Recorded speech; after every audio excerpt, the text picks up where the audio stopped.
merci beaucoup pour votre patience. Alors, quand je suis Hassan El Bouhali, je l'ai invité parce que c'est un chorégraphe d'abord, il est ici, il a grandi ici. On met à Craft chef de lycée de Ketchup-Warner, lycée Miassin. On met il a eu un parcours qu'il aura l'occasion de vous raconter. Je vais juste vous présenter ce qu'il fait aujourd'hui. Donc, derrière une école d'ingénieur ETC Montréal, où je travaille Pratt et Whitney, aéronautique, moteur d'avion. Où je travaille un MBA HEC Montréal.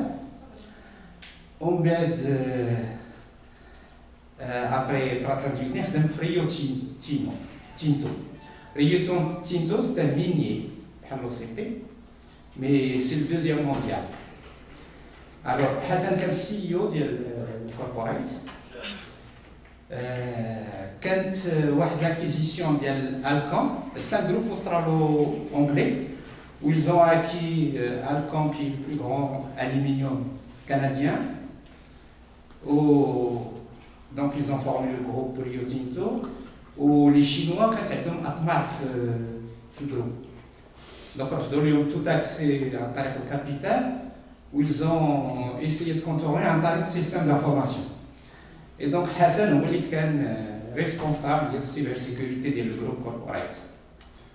Voilà, je donne aussi à d'autres projets pour Rio Tinto, l'intégration, la transformation digitale.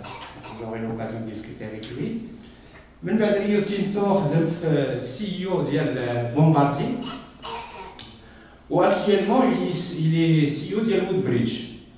Woodbridge qui fait l'automotive. En fait, le véhicule autonome va permettre d'avoir plus d'espace, ce qu'on appelle le salon, l'intérieur de la voiture. Au moins, il trouve des solutions innovantes, les voitures du futur. Voilà. En dehors de ça, il est dans beaucoup de conseils d'administration de start-up à travers le monde. Et surtout, il est sur un fonds d'investissement canadien, de l'État, dans le domaine de l'intelligence artificielle. Voilà. Maintenant, bienvenue ici Hassan. Merci. Et on va te faire la parole. Ok. Moi, pour parler, j'ai besoin de mettre debout. Voilà. Salam alaikum. En anglais, en français, comme tu veux. Oui, on va juste dire salam alaikum, l'Arabia. Voilà. Shafin, merci pour l'invitation. Et mes slides, je vais les passer en anglais, je suis plus à l'aise en anglais pour ce sujet-là plus technique. Mais après, s'il y a des questions, c'est à votre choix. Le tarija ou l'anglais ou le français. Même tachahid, si vous voulez. Alright. Alors, on y va. J'ai choisi de vous parler des grappes d'innovation au Canada. Donc, le concept de grappe, vous connaissez certainement le concept de grappe industrielle. Hein? On voit qu'il y a des grappes industrielles, l'automobile, l'électronique et ainsi de suite. Donc, c'est des choses qui se font un peu partout au niveau économique des États. Ils ont des stratégies économiques basées sur les grappes.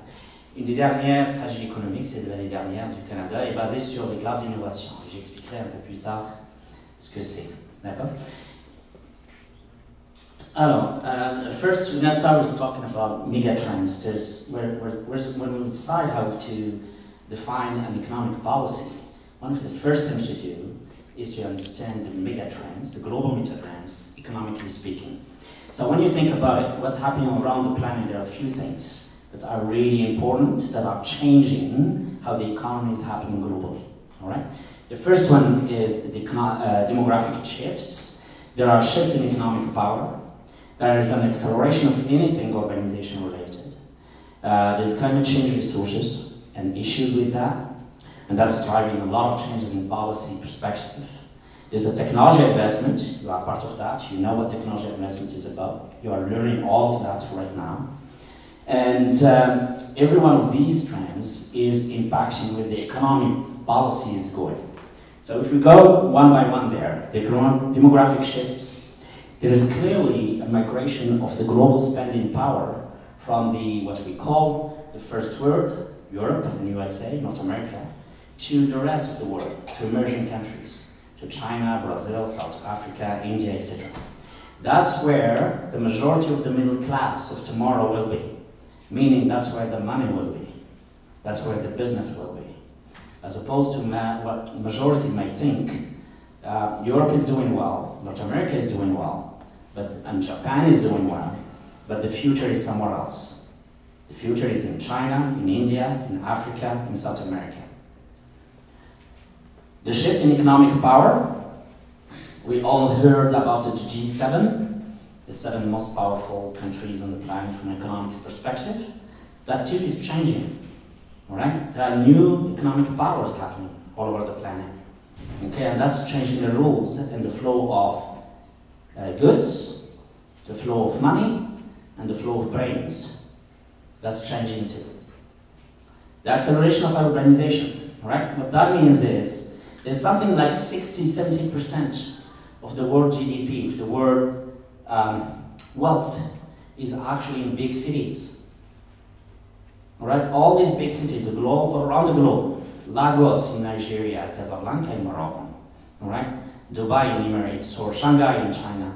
That's where the economy is happening now. It's in the big cities, right? And some people don't like that, by the way. That's a different subject. This is climate change issue. Okay, the planet is getting hotter and hotter, and that's a problem. Because we cannot continue evolving and doing the same policy, the same economic policy that we continue consuming the planet resources the same way. That's not possible anymore. We have to find different ways of creating wealth, of making the economy work, while respecting the environment and the planet. Technology investment. Well, that's your area, guys. That's what you're studying. Anything today is turning into software. There's a saying, software is eating the world. That's a very important saying.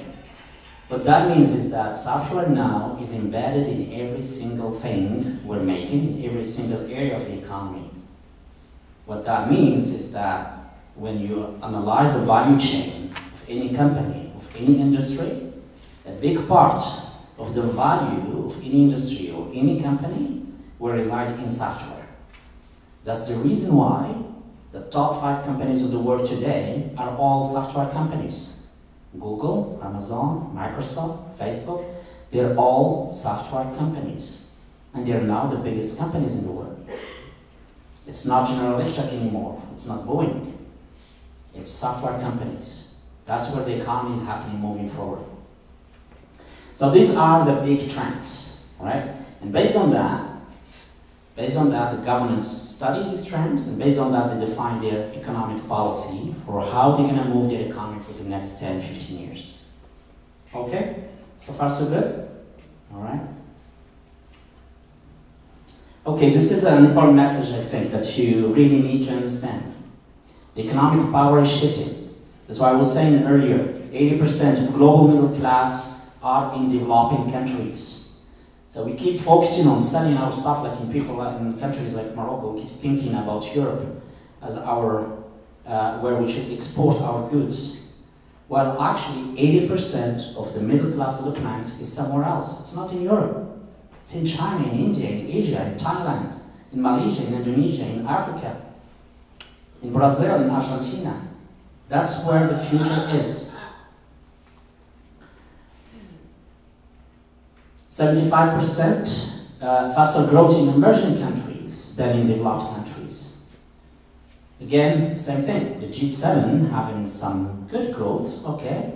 Good year would be 3% growth. Now what was the growth in Ethiopia in the last 2 years? Do you guys know? 12%. Okay, not 3%, 12%. It's actually one of the biggest economic growth countries on the planet. It's in Ethiopia. And our Amazirs are from there. Isn't that what they teach us at school? There we go. So, the evolution of the industries. You all heard about the Industry 4.0 evolution, first evolution in the UK, in England. When the first mechanization happened, the first steam engine, the first railways. They all happened in 17th century, 18th century, back in in the UK, right? That's where the Industrial Revolution started. Since then, back in the 19th century, started doing this mass assembly in the assembly line, the T4, the Ford T4 car. That was the first car to be assembled on an assembly line, right? I guess you guys studied this stuff in history, I hope, or economic or anything like that. Back in the 70s, that's where the electronics started. The revolution of electronics started, the transistor. The first one was created in the 40s or 50s, and the first commercial application was back in the 60s. That's where the whole electronics were start being built in everything. There's a chip in everything, in radios, in TVs, in computers. Back then, computers were as big as this room. And now, that thing evolved, and now basically what we're seeing coming is that conversions of cyber and physical world. What that means is the physical world will be completely converging with the digital one, the cyber one. And that's where the reality of the future is. That's where the new economy will be happening. That's where the new innovation will be happening. Okay, this is a crowded slide, but I wanted to share this with you, the idea of data value chain. So again, when you think about OCP, for example, all right, this is the value chain of a mine company. All right, it starts by finding the raw material somewhere. In this case here, this is phosphates, right? The mine, where's the mine exactly again, Hassan? It was not here.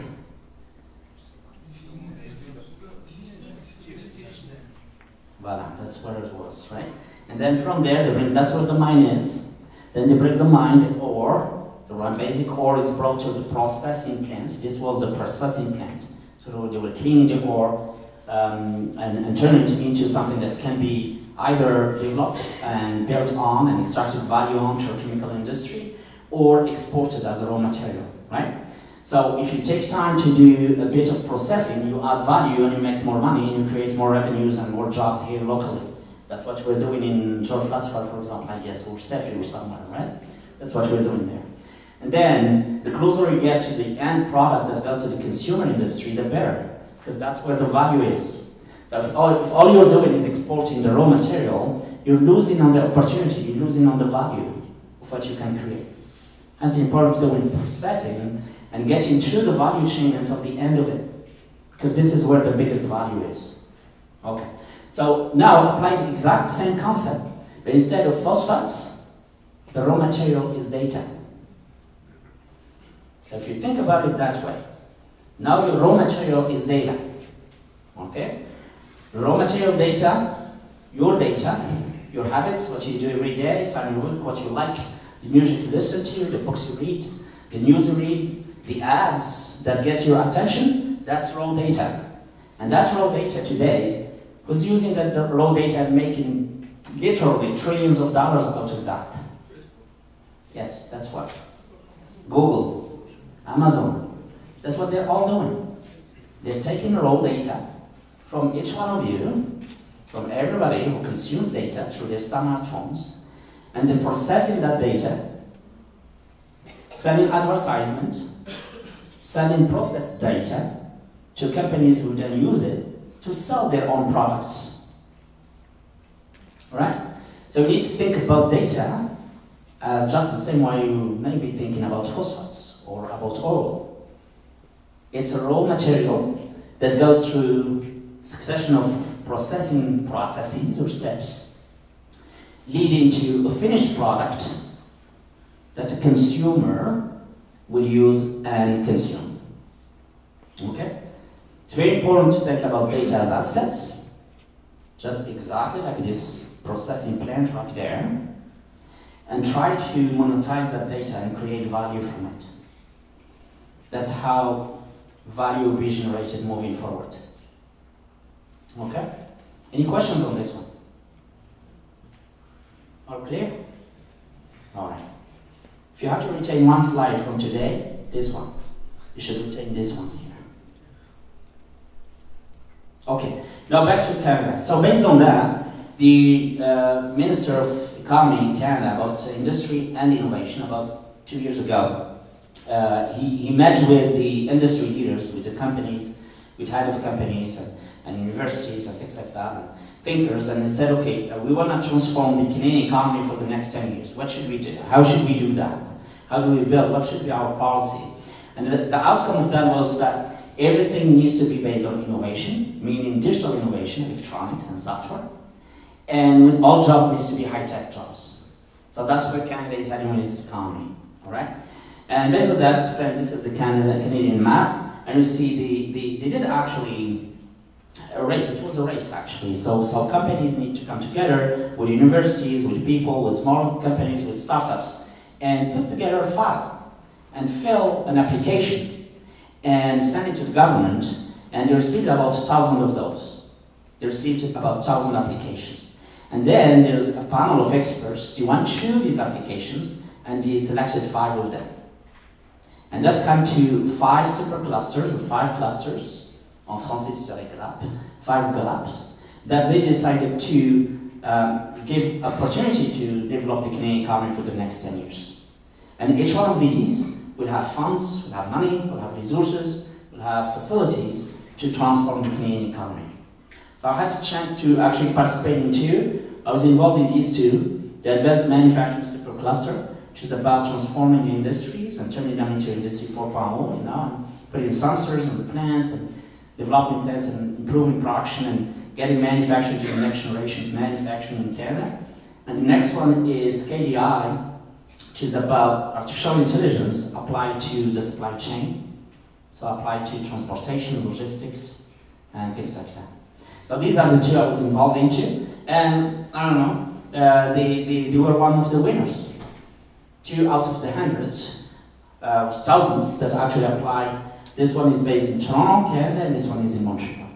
The other 3, as you can see, it's interesting to note that there's a 3rd one that's about digital technologies as well. So 3 out of 5 are all about digital technologies, what you guys are studying.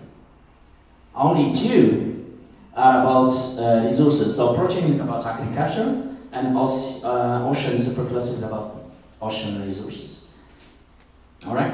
So this is a good enough. 3 out of 5, 5 out of 1,000 are all about digital technologies. All right, this is the idea of an ecosystem. So one of the superclusters, the EI superclusters, is quite advanced now in Montreal and is trying to create an ecosystem around the cluster, the EI cluster. So at the heart of that, you have academic labs, so you have universities with academic and research centers that are focused on artificial intelligence. Right? So about 3-4 of them working in the supercluster. You have the incubators.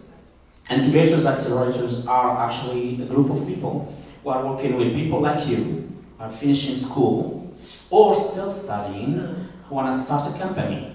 That's what the people do. So they would help young people to start companies based on technology and mainly based on software. All right? So you have the universities, you have the incubators, and then you have the big enterprise. So big companies who are involved in the supercluster and actually financing the startups and financing the small ideas. So people with good ideas, they would finance them to build their startup and turn it into a big company. All right? So that's what they do. We have, there are non-profit organizations as well, helping their way, just to make sure that everybody gets its part of its share of the cake, basically. That's what they do. All right, so that's the concept of ecosystem, very important concept to understand. You cannot just do things separately from the rest of the world. You have to be involved with universities, companies, big companies, small ones, to make sure that things will take shape and there's enough critical mass to move and do a change in the economy. All right.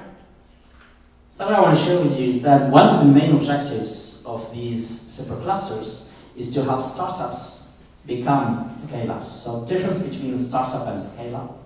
Do you know the difference, guys?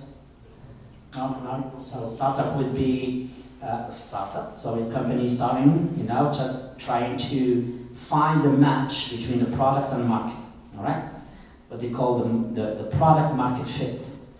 A startup is struggling to prove that for their product, there is a market. There is someone willing to pay money for the product you are selling. That's a startup objective. But once that's proven, once you're sure that for your product, there is someone willing to pay money for your product, that's it, you're not a startup anymore. And if you're lucky, then you can scale up. Meaning scale up, you have to move from, I don't know, 10 customers to thousands of customers or millions of customers, all right? So let's take Facebook as an example. Facebook, when it started actually as a network for university students, for Harvard students. That's how it started, right? How Facebook started. And then, where it started taking shape, and they realized that maybe some companies would be willing to pay for advertisement on Facebook webpage, right? Or on Facebook app. So that's when they understood there is a market for their product. At that point, they were still startup. But then when they moved and they have people and members globally joining their website, joining their app, well then it's not a startup anymore, it's a scale-up. Okay?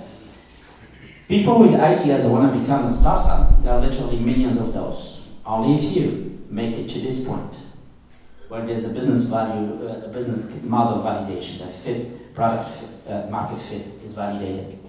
Then only a few from these survive the scale-up graph there and become a big company. But you have to start somewhere. And the earlier you start, the better. If I have a message for you there, while you're here, you have the opportunity to try stuff while you're still young, well, go ahead. Try something. Start a startup.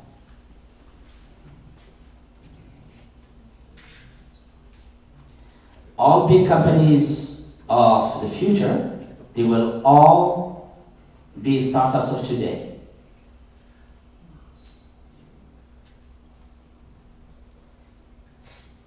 All right? So, remember this one? I told you that was the one. The only one I want you to keep in mind is this one, this slide here. This is the other graphic I'd like you to keep in mind. Right? If you start something one day, it has to go to this type of graph. It has to go through prototyping, tough times, and be discouraged. You know, just let it go and find a normal job. But if you persist and keep going, maybe one day your startup will become a big company. And you have to try. And data is your raw material. What is it that you're going to do with that data? I have no idea. But if you have ideas, go ahead, start them. Try them out. And if it doesn't work, that's okay.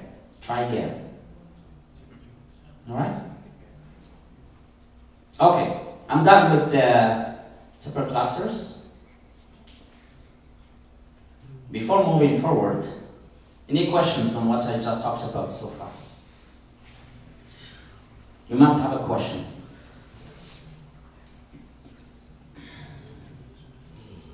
On peut passer en français ou Darija comme vous voulez.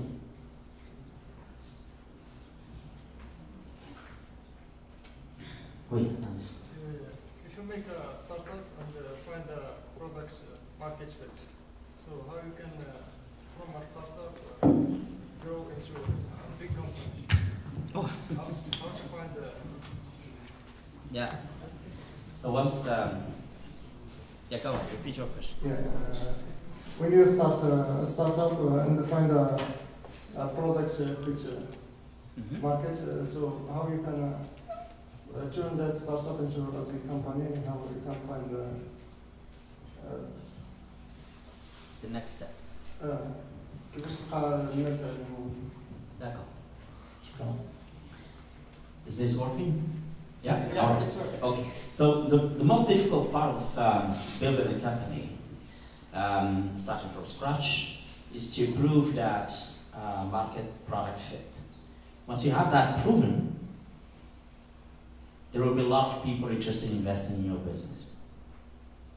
The most difficult thing is to find the idea and prove it. Once it's proven, you'll find someone with money who will want to invest in your company. That's easy.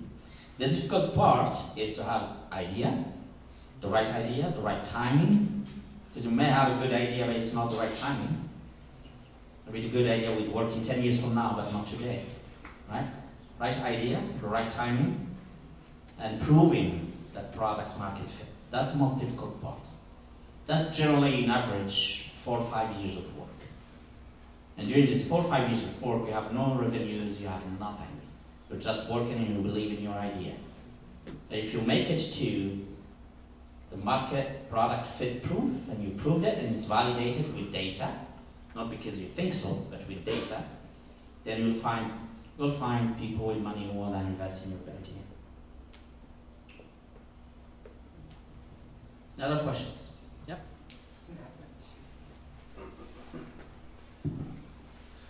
Alors, en fait, اللي بغيت نسول هو دابا كتقول لنا من دابا يعني نحاولوا نطلعوا الستارت اب ديالنا ايتو سوف كو اسكو سي بوسيبل دو تينيغ تيت الناس اللي ديجا واصلين في هادشي ديال الديتا يعني بحال دابا لو سي بي الا جا شي واحد باغي يدير الفوسفات صعيب بحال يشد معاهم واش حنا دابا يلاه غنبداو واش نقدروا زعما نستعملوا الديتا بطريقه اللي تخلينا زعما نشدوا مع فيسبوك وجوجل امازون اكسيتيرا. Oui. Il y a toujours de la place. On pourrait croire que, prendre l'exemple des phosphates. Oui, il y a l'OCP qui a le phosphate, puis on avance, il y a l'infrastructure, il y a la recherche et développement, il y a des gens, il y a déjà un marché, il y a déjà des clients captifs. Ça ne m'étonnerait pas s'ils trouvent, je ne sais pas moi, du phosphate en Éthiopie, puis ils se mettent à le vendre à meilleure qualité, meilleure valeur ajoutée, moindre prix. Ben, ils peuvent reprendre le marché d'OCP. Donc le même concept s'applique à Facebook, à Google, à Amazon et ainsi de suite. Abdoulaye Wassia, il y a un marché pour tout. Et c'est un domaine qui est encore nouveau. Donc il y a encore beaucoup d'espace pour beaucoup de choses. Même à Silicon Valley, il y a encore des gens qui travaillent sur de nouvelles idées, qui essaient de créer de nouvelles choses. Donc si eux, avec toute l'avance qu'il y a tout autour, puis tous les entrepreneurs qui ont déjà pris de l'avance, malgré ça, ils pensent qu'il y a encore de la place, donc il doit y avoir encore de la place. Au contraire, ça me fait commencer, je pense.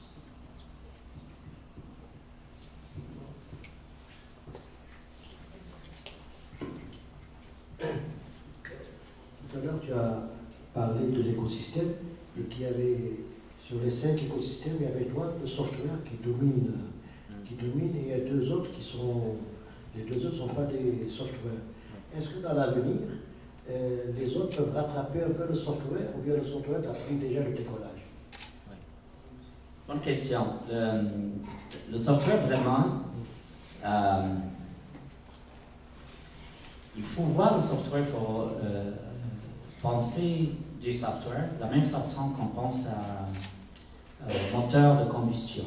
Hein, les premiers moteurs à combustion qui ont été inventés au 18e UK, ils ont commencé par les utiliser dans les trains. Ils ont commencé aussi par les utiliser pour créer de l'électricité pour des petites usines de textile. C'était ça le début de l'industrialisation. Mais après, il y en a qui n'ont pas vu ça, qui n'ont pas compris l'importance de ce moteur, qui ne sont pas mis à l'utiliser pour leur propre industrie, pour leur propre usine, peu importe ce qu'ils faisaient. Ceux qui ne sont pas convertis en moteur de combustion, c'est ceux qui ont pris le retard, qui sont encore en retard 200 ans plus tard. Et ceux qui ont pris le moteur de combustion, qui est une invention anglaise, qui l'ont utilisé tout de suite chez eux pour transformer leur économie, l'exemple plus frappant c'est le Japon, ils n'ont pas pris de retard. La même chose s'applique au software aujourd'hui. Le software, c'est le nerf de la guerre. C'est le software qui va définir la création de la valeur ajoutée économique dans le futur.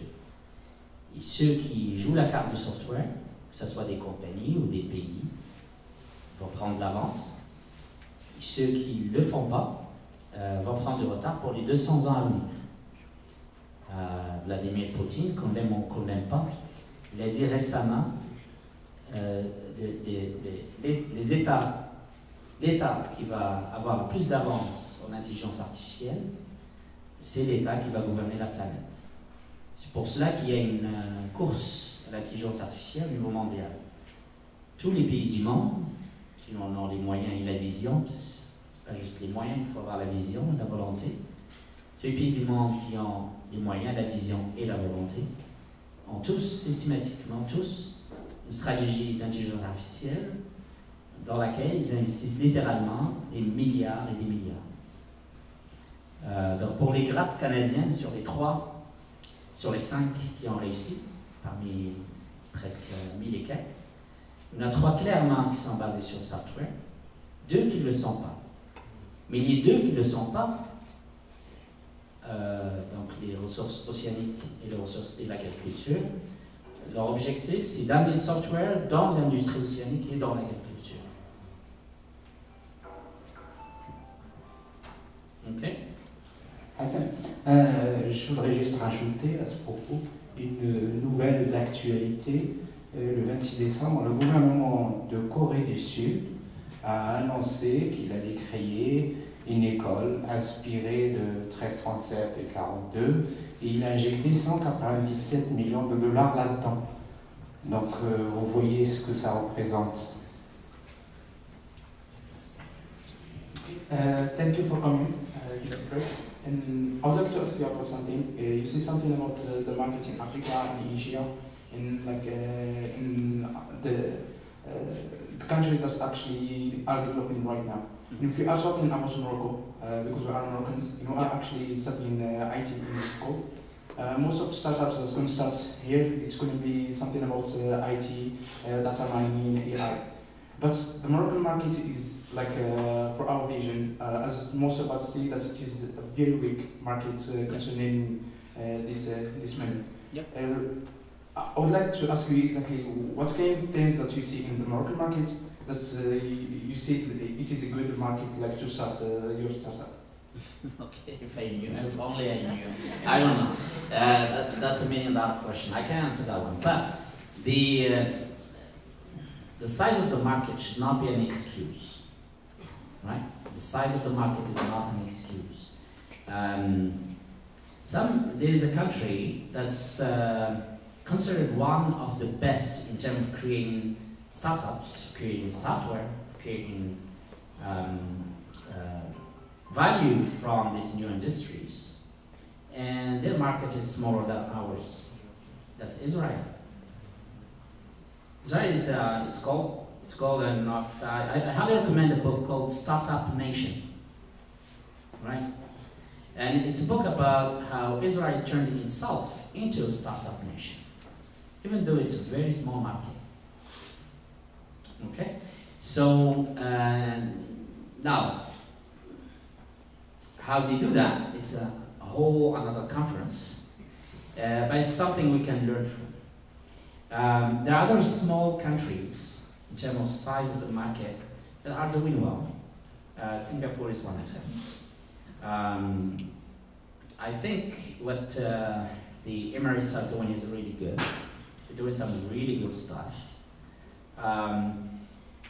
So the size of the market is not an excuse. Just start the idea. Just get going. Just try something.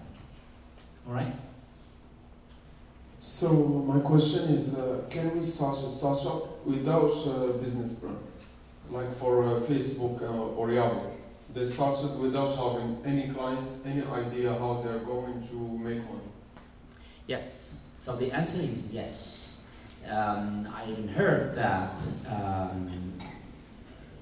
most successful startups don't have a business plan, right? The whole idea, historically, it used to be you want to start a business, you have to have a business plan, how what's your business model, your operations, your marketing plan, etc. Now the recommendation is to start small, very small, fail, learn from failures, keep trying until you hit the mark, right? Forget the business plan, that's old school.